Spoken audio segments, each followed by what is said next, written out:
Most of us feel like we're doing more for the climate than ever before. We hear about electric cars, renewables, net zero. So here's the uncomfortable question. If things are improving, why are emissions still rising? In this video, I want to show you something simple but revealing. Not a prediction, not a headline, just a snapshot of what's actually happened with global emissions.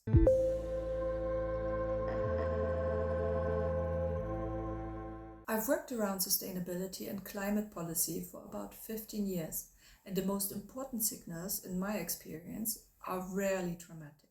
They're quiet and easy to miss. In this video, I'll break this down step by step, from the global picture to what it means for people like us. Okay, let's start with the big picture. In October 2025, global greenhouse gas emissions were higher than they were 1 year earlier. Not a spike, not a shock, just higher. Think of a bathtub.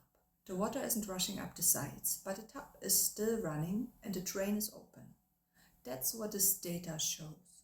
Climate change isn't driven by sudden jumps. It's driven by things staying the same for too long.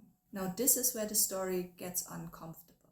In this data, no major sector actually reduced emissions. Some increased, many stayed unchanged. And unchanged sounds harmless, but in climate terms, it's like standing still on a moving walkway heading in the wrong direction. You're not fixing the problem, you're being carried forward by it. Let's look at the individual sectors. Transportation rose the most.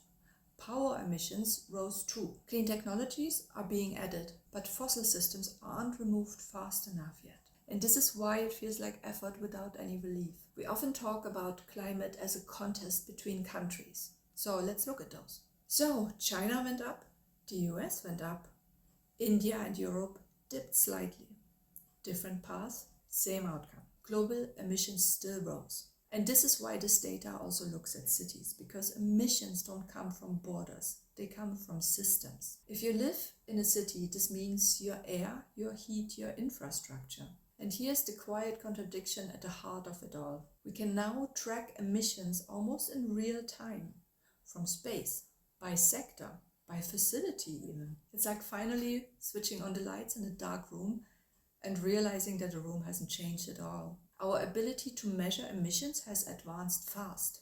Our ability to reduce them system-wide hasn't. And I think this gap is why so many people feel tired, me included. So here's the picture. Emissions are still rising. No major sector is declining. We see the problem more clearly, but we haven't turned the system around yet. And this isn't about guilt, it's about clarity. Because once you see the system, you stop blaming individuals and start asking better questions. So what does this data change for you, if anything? This is part of a series about why emissions get stuck and what actually moves them. The next video is waiting. I'll see you there.